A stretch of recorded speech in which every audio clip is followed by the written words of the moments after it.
ओम शांति। आज 10 जून 2023। आज की साकार मुरली से बाबा हमें गुण सिखाते हैं एक रस बनने का। हम अपने जीवन में खुशी को प्राप्त करना चाहते हैं, लेकिन उस खुशी को प्राप्त करना है अगर ना, तो हमारी अवस्था को हमें एक रस रखना ज़रूरी है। और एक रस अवस्था किसकी बनी रहेगी? क्योंकि जो भी कार्य हम करते हैं, जीवन में कोई संकल्प लेते हैं करने का, तो उस कार्य को करने के लिए हम पुरुषार्थ करते हैं।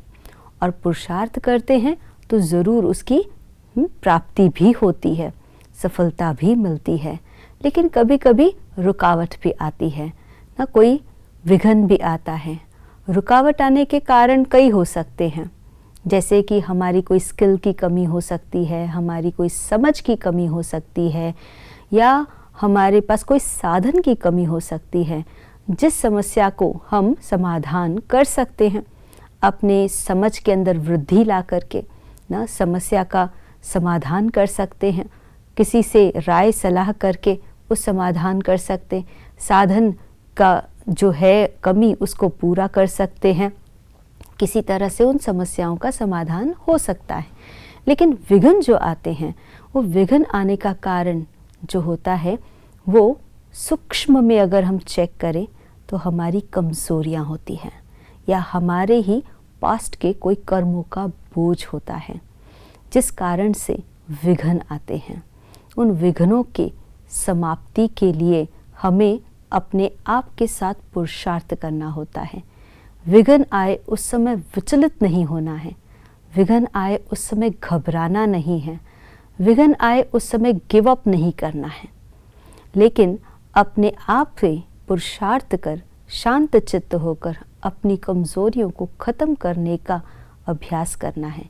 क्योंकि जब विघ्न आता है, समझो किसी ने ग्लानि की, कोई कलंक भी लगा दिया, कोई विघ्न क्रिएट कर दिया, हमारे कार्य में रुकावट डाल दी, तो उसका कहीं ना कहीं हमारे कार्मिक अकाउंट के साथ कनेक्शन होता है।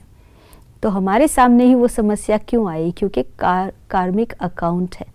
इसके लिए अपने ऊपर हमें अभ्यास करना है, योग से अपने मन को एक रस रखना है। जो बच्चे कोई विघ्नों की परवाह नहीं करते हैं, अपनी अवस्था को एक रस रखते हैं, वो विघ्न उनके समाप्त हो जाते हैं। फिर अपना पुरुषार्थ निरंतर अविरत करना है।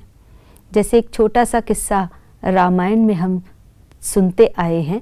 उस कहानी के अंदर क्या बताया कि रावण और हनुमान का जब आमना सामना हुआ, तो हनुमान जो थे दरबार में रावण की, उसको बैठने के लिए कोई जगह नहीं थी, बंदी भी बना लिया, उसे खड़ा रखा गया था। तब उसने अपनी पूंछ से ना अपना आसन बना लिया, रावण से भी ऊंचा आसन। तो कहने का भाव, ये कहानी क्या बताती है कि रावण जैसी भी समस्या क्यों ना आ जाए, हर प्रकार से बंदी क्यों ना बना लिया गया हो, लेकिन अपने स्वमान में रहते हैं, अपनी एक रस अवस्था रखते हैं, तो वो विघ्न भी हमारे सामने छोटे हो जाते हैं, ख़त्म हो जाते हैं। अपनी अवस्था को हमें खराब होने देना नहीं है। हम रिस्पॉन्सिबल है अपनी स्थिति के, तो हमें अपनी स्थिति पर ध्यान देता है तो परिस्थितियाँ भी बदल जाती हैं। तो आज सारा दिन में अटेंशन रखने अपनी स्वस्थिति पर, एक रस अवस्था रखें।